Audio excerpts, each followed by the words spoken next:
अध्यक्ष महोदय तथा सम्मानित सदस्यगण, नवगठित 15वीं हरियाणा विधानसभा के प्रथम सत्र को संबोधित करते हुए मुझे अत्यंत हर्ष का अनुभव हो रहा है।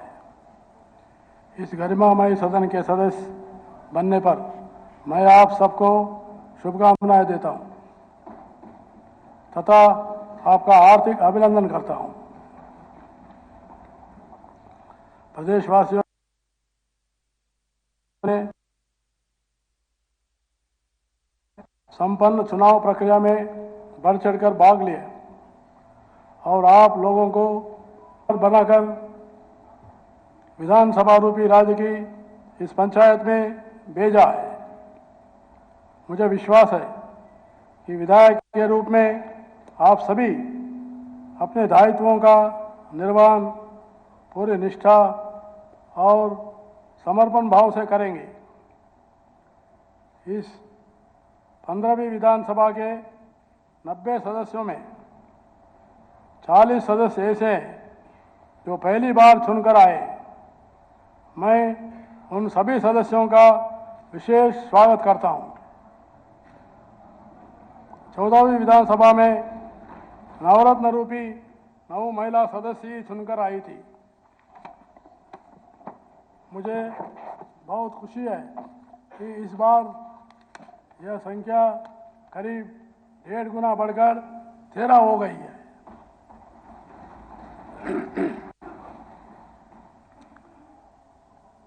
यह सम्मानित सदन 3.25 करोड़ प्रदेशवासियों की आशाओं का ध्वजावाहक है। जन आकांक्षाओं को पूरा करने का बात अब आप सबके कंधों पर है।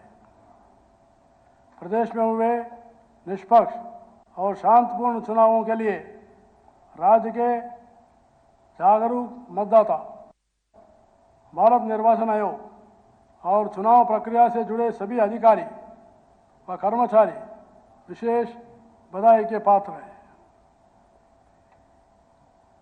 मेरी सरकार को इन चुनाव में ऐतिहासिक और निर्णायक जनादेश मिला है। यह जनादेश सरकार की मौजूदा नीतियों और कार्यक्रमों में प्रदेशवासियों की अटूट विश्वास और निष्ठा की पुरजोर अभिव्यक्ति है। यह इस बात का परिचायक है कि लोग भ्रष्टाचार मुक्त और पारदर्शी शासन तथा सर्वसमावेशी विकास के पक्षधर हैं।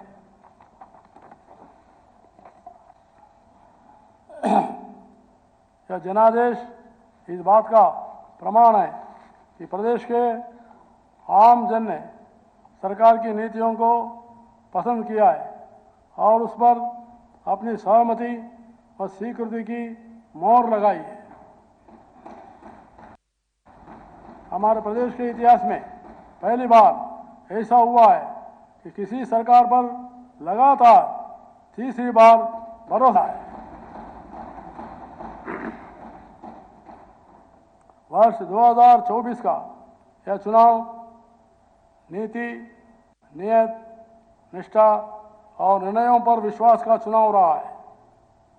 मेरी सरकार ने से सेवा, सुरक्षा, सुशासन, सहयोग और अंत्योदय उद्यान का जो मिशन चलाया है, यह उस पर समर्थन की मोहर है। यह जनादेश है कि हरियाणा को विकसित बनाने का काम नॉन स्टॉप चलता रहे और हम अपने लक्ष्यों की प्राप्ति करें। राज्य के विकास से देश का विकास, इसी भावना के साथ मेरी सरकार आगे बढ़ते रहेगी। आज मुझे यह कहते हुए बड़े संतोष का अनुभव हो रहा है कि प्रदेश में गत 10 वर्ष में क्षेत्रवाद और परिवारवाद की संकीर्ण सोच से ऊपर उठकर काम हुआ है। साथ ही सरकार ने शिक्षा, स्वास्थ्य, सुरक्षा, स्वावलंबन और स्वाभिमान पर बल देकर प्रदेश के विकास को नई ऊर्जा और नई गति दी है। पंडित दीनदयाल जी का अंत्योदय दर्शन ने न केवल मेरी सरकार का मार्गदर्शन कर रहा है, बल्कि हरियाणवी एक का मूल मंत्र हमारे हर काम में झलक रहा है। हरियाणा को देश का एक जीवंत, गतिशील और उदयमान राज्य बनाना मेरी सरकार की परिकल्पना है। यह परिकल्पना ऐसी हरियाणा की है जहां खेतों में भरपूर पैदावार हो, औद्योगिक विकास का पहिया निरंतर गतिशील रहे, युवाओं के लिए रोजगार के भरपूर अवसर हो, बहन बेटियां सुरक्षित, सशक्त और स्वाभिमानी हो। एक ऐसा हरियाणा जहां किसान को उसकी फसल का पूरा दाम मिले, हर हाथ को काम मिले, व्यापारी का कारोबार फले फूले, जरूरतमंदों को तरक्की का दूर लाभ मिले और कोई भी अपने को उपेक्षित अनुभव न करे। मेरी सरकार ने माननीय प्रधानमंत्री श्री नरेंद्र मोदी जी के सबका साथ, सबका विकास और सबका विश्वास के मूल मंत्र पर चलते हुए प्रदेश में हर वर्ग को आगे बढ़ने के समान अवसर प्रदान किए। उन्होंने गरीब, युवा, महिला व किसान को विकसित भारत के 4 स्तंभ माना है। मेरी सरकार ने अपनों का रुख इन स्तंभों को मजबूत करने की दिशा में मोड़ा है।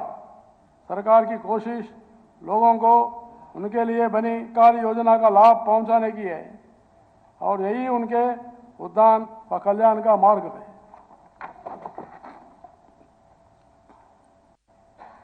जब सरकार इस इच्छा शक्ति के साथ काम करे कि सरकारी योजना से एक भी पात्र व्यक्ति छूटे नहीं, तो खजाने से निकले हर पैसे का सदुपयोग जनहित में होता है। एक दशक पहले के हरियाणा और आज के हरियाणा में अंतर दर्पण की तरह साफ है। प्रति व्यक्ति आय का विषय हो या फिर उद्योगों का विकास, सामाजिक सुरक्षा और जन कल्याण की बात हो या फिर कृषि में नवाचार की पहल, आज हर मामले में राष्ट्रीय फलक पर हरियाणा की दमदार उपस्थिति नजर आती है।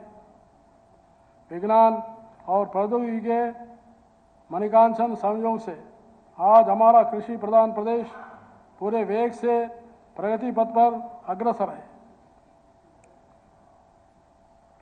यह परिकल्पना कोरी कल्पना मात्र नहीं है। मेरी सरकार ने इस परिकल्पना को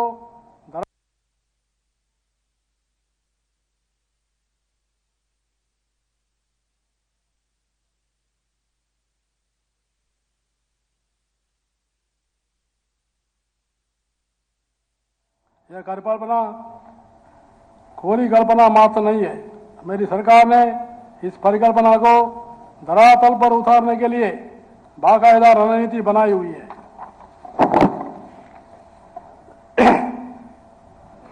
चुनाव पूर्व जारी किए गए संकल्प पत्र को आधार बनाकर आगामी 5 वर्ष में प्रदेश के हर वर्ग और हर क्षेत्र की बेहतरी के लिए काम करना मेरी सरकार की प्राथमिकता रहेगी।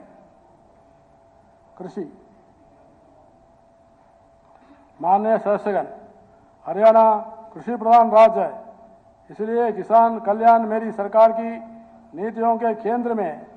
इस दिशा में मेरी सरकार ने कुछ दिन पहले ही अंग्रेजों की जमाने से चले आ रहे अभियान को जड़ से खत्म किया है। हरियाणा देश का ऐसा पहला राज्य बन गया है जहां न्यूनतम समर्थन मूल्य पर 24 फसलों की खरीद की जाती है। इस साल मानसून देरी से आने के कारण किसान को खरीफ फसलों की बिजाई के लिए अतिरिक्त संसाधन जुटाने पड़े। इससे फसल की लागत बढ़ी। इसमें राहत के लिए मेरी सरकार ने सभी खरीफ फसलों के लिए हर किसान को 2000 रुपये प्रति एकड़ बोनस दिया है। ऐसा हरियाणा के इतिहास में पहली बार हुआ है। रबी सीजन 2023-24 में फसलों को प्राकृतिक आपदा से हुए नुकसान के लिए भी 49,000 किसानों को 133 करोड़ 75 लाख रुपए से अधिक की राशि मुआवजा के रूप में जारी की गई है। जिन किसानों की जमीन बिजली की ट्रांसमिशन लाइनों के नीचे आती है उन्हें भी उचित मुआवजा दिया जाएगा।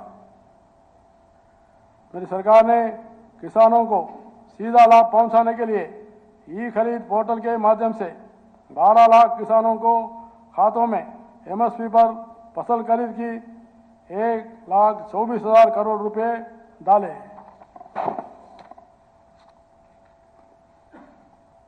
मेरी सरकार प्रदेश की वर्तमान जरूरतों को देखते हुए अपनी कृषि व्यवस्था में बदलाव कर रही है। हमारा किसान ज़्यादा से ज़्यादा आत्मनिर्भर हो और उसकी आमदनी बढ़े, इस सोच के साथ नीतियां बनाई जा रही है व निर्णय लिए जा रहे हैं। आज नकली खाद, बीज और कीटनाशक कृषि क्षेत्र के लिए बड़ी चुनौती बन गए हैं। मेरी सरकार इन पर रोक लगाने के लिए कड़ा कानून बनाएगी और किसानों को 100% मुआवजा देना भी सुनिश्चित करेगी। सिंचाई जल की कमी को देखते हुए कम पानी में उगने वाले फसलों को प्रोत्साहित देने के लिए मेरी सरकार धान की जगह अन्य फसल बोने या खेत खाली रखने पर भी 10,000 रुपये प्रति एकड़ की राशि देगी। मेरी सरकार किसान उत्पादक संघ, एफपीओ और पैक्स जैसे सहकारी कृषक समूहों को और पैक्स को अनाज भंडार के लिए गोदाम बनाने के हेतु 1 करोड़ रुपए तक का ब्याज मुक्त ऋण प्रदान किया जाएगा। किसानों को 48 घंटे की भीतर डीबीटी के माध्यम से फसल खरीद का भुगतान सुनिश्चित करेंगे।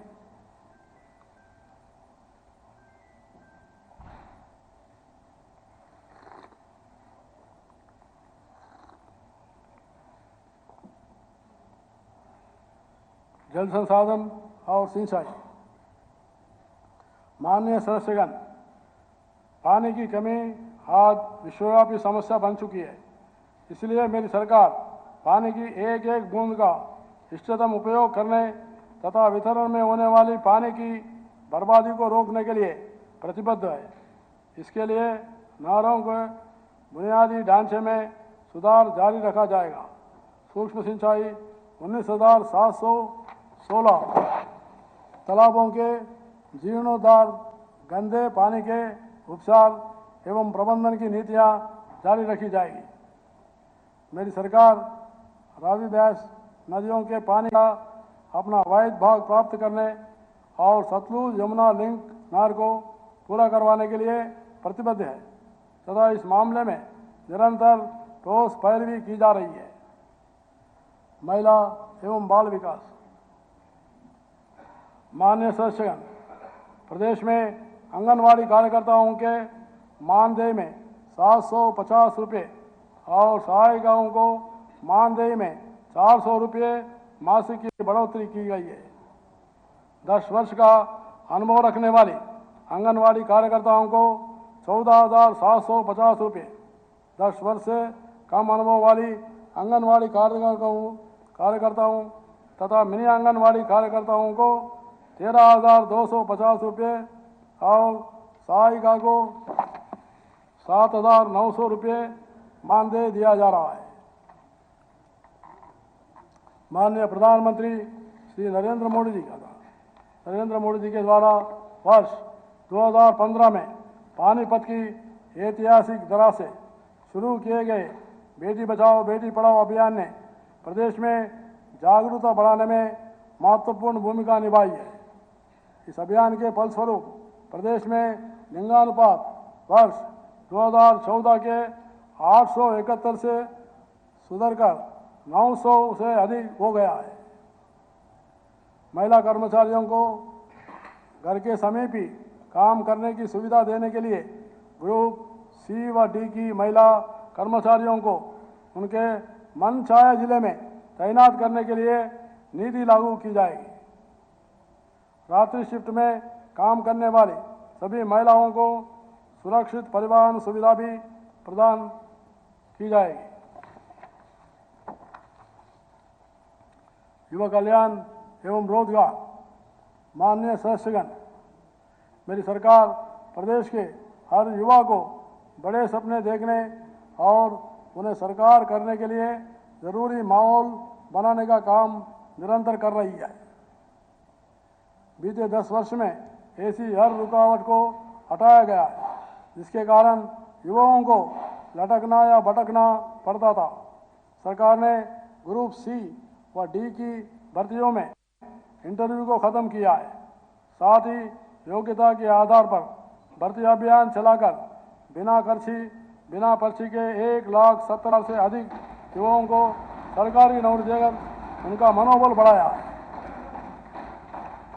मेरी सरकार ने हाल ही में 26,000 युवाओं को सरकारी नौकरी देकर चुनावों से पूर्व किए अपने वादे पर खरा उतरने का काम किया है। सरकार ने आउटसोर्सिंग पॉलिसी पार्ट 1 और पार्ट 2 सहित HKRN के तहत कार्यरत लगभग 1,20,000 अनुबंधित कर्मचारियों की सेवाओं को सेवानिवृत्ति की तिथि तक सुरक्षित रखने की गारंटी दी है। मेरी सरकार 2 लाख युवाओं को सरकारी नौकरी देने के लिए संकल्पबद्ध है। इसके अलावा 5 लाख युवाओं के लिए अन्य रोजगार के अवसर दिए जाएंगे तथा नेशनल अप्रेंटिसशिप प्रमोशन योजना में माध्यम से 1 लाख मासिक स्टाइपेंड की सहायता भी दी जाएगी। CET की परीक्षा पास करने वाले सभी युवा जिनको 1 साल में नौकरी नहीं मिलेगी, उन्हें अगले 2 वर्ष तक 9,000 रुपये मासिक दिए जाएंगे। विदेशों में रोजगार पाने की इच्छुक युवाओं को सरकार उचित मार्गदर्शन और मदद प्रदान करेगी। टंकी रूट की समस्या को पूरी तरह समाप्त करने के लिए विस्तृत योजना बनाई जाएगी। शिक्षा एवं कौशल विकास माननीय सदस्यगण, स्वामी विवेकानंद जी ने कहा है कि शिक्षा देश व प्रदेश की वर्तमान जरूरतों को पूरा करने वाली होनी चाहिए। इसी उद्देश्य से मेरी सरकार ने नई राष्ट्रीय शिक्षा नीति को अगले साल तक पूरी तरह लागू करने का लक्ष्य रखा हुआ है। अब युवाओं को भारतीय भाषाओं में इंजीनियरिंग की पढ़ाई करने का विकल्प मिला है। मेरी सरकार हरियाणा को वैश्विक शिक्षा का केंद्र बनाने के लिए संकल्पबद्ध है। प्रदेश में आर्टिफिशियल इंटेलिजेंस और आधुनिक स्किल्स का प्रशिक्षण प्रदान किया जाएगा। राज्य के शीर्ष प्रांत सरकारी इंजीनियरिंग कॉलेजों को हरियाणा प्रौद्योगिकी संस्थान बनाया जाएगा। आज हरियाणा भूस्थानिक ज्ञान और अंतरिक्ष प्रौद्योगिकी में अग्रणी होने के लिए तैयार है, जो आर्टिफिशियल इंटेलिजेंस, मिशन लर्निंग और जनरेटिव आर्टिफिशियल इंटेलिजेंस में भारत की प्रगति पर आधारित है। नागरिक संसाधन सूचना विभाग के तहत हरियाणा अंतरिक्ष अनुप्रयोग केंद्र हर्षक के माध्यम से सरकार स्मार्ट, सामाजिक रूप से प्रभावशाली और समावेशी शासन के लिए जियो आर्टिफिशियल इंटेलिजेंस का उपयोग करके समुदाय केंद्रित पहलों को आगे बढ़ा रही है। सरकार एक सशक्त कार्य समूह और उद्योग भागीदारी के समर्थन से अपने स्वयं के उपग्रहों को डिजाइन करने और बनाने के लिए एक साहसिक दृष्टिकोण की दिशा में काम कर रही है। नागरिक सहभागिता के प्रति हर्षक की प्रतिबद्धता के साथ हरियाणा टिकाऊ समुदाय केंद्रित निर्णय लेने के लिए तैयार है, जो अंतरिक्ष प्रौद्योगिकी और नवाचार में अग्रणी है। खेल माननीय सदस्यगण,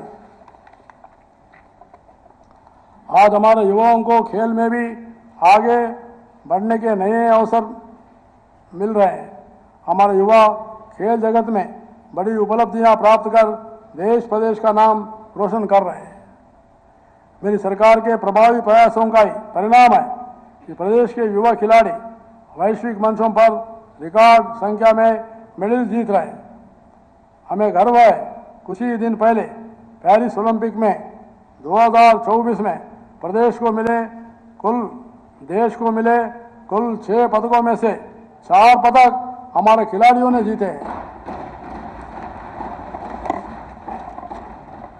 इसके अतिरिक्त कांस्य पदक विजेता हॉकी की टीम में भी हरियाणा के 3 खिलाड़ी शामिल थे।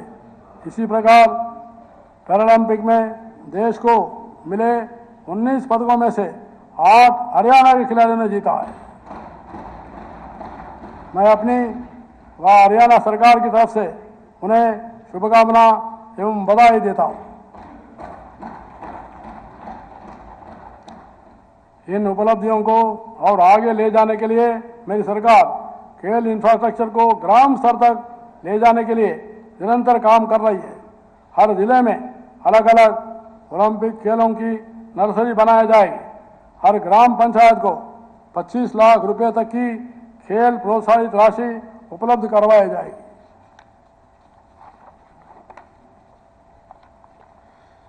वीरों का सम्मान।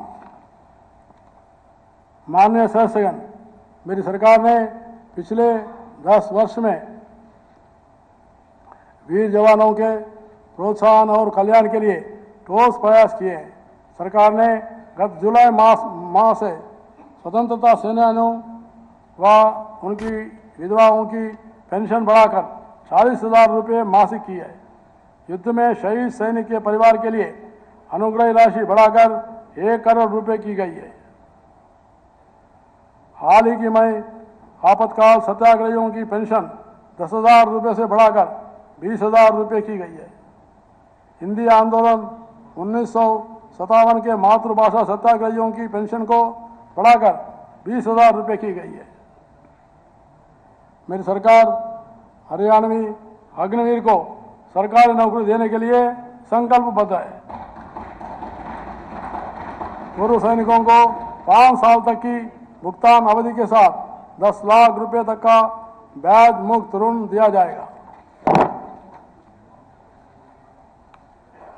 वीर उड़ान योजना के तहत पूर्व सैनिकों को व्यावसायिक परीक्षण व कौशल प्रमाण पत्र करने के लिए डीबीटी के माध्यम से एक मुश्त 50,000 रुपये प्रदान किए जाएंगे। जय जवान आवास योजना के तहत पूर्व सैनिकों के लिए आवास बनाने के काम में तेजी लाई। सबसे पहले सबसे गरीब का उत्थान।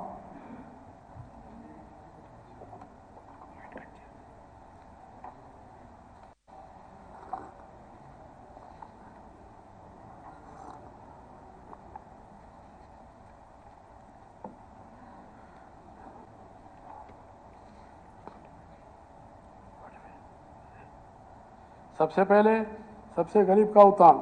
माननीय सदस्यगण, बाबा साहेब डॉक्टर भीमराव अंबेडकर जी का मानना था कि किसी भी समाज की प्रगति निचले तबकों की प्रगति पर निर्भर होए। मेरी सरकार समाज के सभी पिछड़े और वंचित वर्गों के कल्याण उत्थान के लिए प्रतिबद्ध है। सरकार की योजनाओं एवं सैचुरेशन अप्रोच के कारण ही इसमें अनुसूचित जाति, पिछड़े वर्ग, हर समाज, हर क्षेत्र के परिवार शामिल है। मेरी सरकार ने पहली बार गरीब को यह एहसास करवाया कि सरकार उसकी है और वह सरकार में पिछले 10 वर्ष में प्रदेश की उपलब्धियां और विकास का आधार गरीब का सशक्तिकरण रहा है। लास्ट माइल डिलीवरी पर फोकस ने इन वर्गों का जीवन बदल दिया है। वंचितों की सेवा का यह संकल्प ही सच्चा सामाजिक न्याय है। वंचितों को लाभ पहुंचाने के लिए सरकार ने अनुसूचित जातियों के आरक्षण का 2 वर्ग में वर्गीकरण किया है। हैप्पी योजना के तहत प्रदेश के लाख लोगों को प्रतिवर्ष 1000 किलोमीटर तक मुफ्त यात्रा सुविधा दी गई है। गरीब परिवारों को घर घर गृहिणी योजना में हर महीने केवल 500 रुपये में गैस सिलेंडर दिया जा रहा है। इसके लिए रजिस्ट्रेशन पोर्टल खोला गया है। इस पोर्टल पर अभी तक 12,19,000 परिवारों द्वारा पंजीकरण करवाया गया है। इनमें से अगस्त महीने में 1,92,000 उपभोक्ताओं ने गैस सिलेंडर भरवाया, जिन्हें 4,76,00,000 रुपए की राशि सब्सिडी के रूप में दी गई है। पिछले वर्ग की क्रीमी लेयर की वार्षिक आय सीमा 6 लाख रुपए से बढ़ाकर 8 लाख रुपए की गई है। पंचायत राज संस्थाओं और नगर पालिकाओं में ओबीसी 20 श्रेणी को 5% आरक्षण दिया गया है। गरीब परिवारों को मुख्यमंत्री शहरी आवास योजना के तहत शहरों में 15,000 परिवारों को 30-30 वर्ग गज के प्लाट दिए जाएंगे। प्रदेश के 1 लाख गरीब परिवारों को बिजली के बिल से मुक्ति दिलवाने का सूर्य की ऊर्जा से घरों को जगमग करने के लिए प्रधानमंत्री सूर्य घर मुफ्त बिजली योजना की योजना चलाई गई है। घरेलू बिजली उपभोक्ताओं का राहत देते हुए बिजली का मंथली मिनिमम चार्ज समाप्त किया गया। इससे 9,50,000 गरीब परिवारों को घरेलू बिजली बिलों में 2% से 91% तक राहत मिलेगी। मेरी सरकार डीए और पेंशन को जोड़ने वाली वैज्ञानिक फार्मूला के आधार पर सभी सामाजिक सुरक्षा पेंशनों की राशि में वृद्धि करेगी। पिछड़े समाज की जातीय 36 बिरादरियों के कल्याण के लिए पर्याप्त बजट में 7 अलग अलग कल्याण बोर्ड बनाए गए। शहरी और ग्रामीण क्षेत्र में गरीबों के लिए 5 लाख आवास बनाए जाएंगे।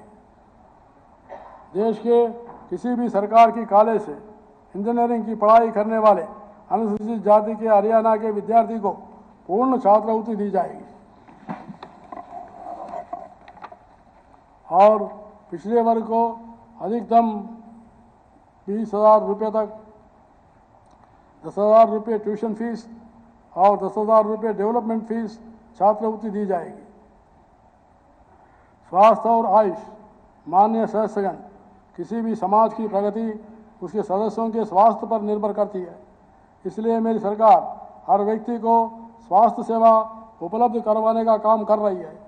हरियाणा राज्य ने अपने सभी नागरिकों को जिनकी पारिवारिक वार्षिक आयु 1,80,000 तक है, चिरायु आयुष्मान भारत योजना के तहत 5 लाख रुपए वार्षिक तक की मुफ्त इलाज की सुविधा प्रदान की गई है। साथ ही चिरायु योजना के विस्तार के अंतर्गत राज्य के सभी परिवार जिनकी वार्षिक आय 1,80,000 से 3 लाख तक है, उन्हें 1,500 रुपये के वार्षिक अंशदान पर इस योजना का लाभ प्रदान किया जा रहा है। अब इसे बढ़ाकर 10 लाख रुपये वार्षिक किया जाएगा। प्रदेश के हर परिवार के 70 वर्ष से अधिक आयु के सदस्यों को 5 लाख रुपए के मुफ्त इलाज की सुविधा भी प्रदान की जा रही है। हर्ष का विषय है कि मेरी सरकार ने 18 अक्टूबर 2024 से प्रदेश के सभी किडनी से पीड़ितों को मुफ्त डायलिसिस की सेवाएं प्रदान की है। इस समय डायलिसिस की सुविधा 20 जिला अस्पताल तथा करनाल, नूंह व रोहतक के मेडिकल कॉलेजों में उपलब्ध है। जल्दी इस सुविधा का विस्तार प्रदेश के सभी मेडिकल कॉलेजों में किया जाएगा। मेरी सरकार मेडिकल कॉलेजों में सीटों की संख्या बढ़ाकर 3,500 करेगी। वहीं हर जिले के सिविल अस्पताल में आईसीयू का निर्माण किया जाएगा। सभी राष्ट्रीय एवं राज्य मार्गों पर हर 60 किलोमीटर पर एक ट्रॉमा सेंटर स्थापित करेंगे। 100 बिस्तर वाली सिविल अस्पतालों को 200 बिस्तर तथा 200 बिस्तर वाली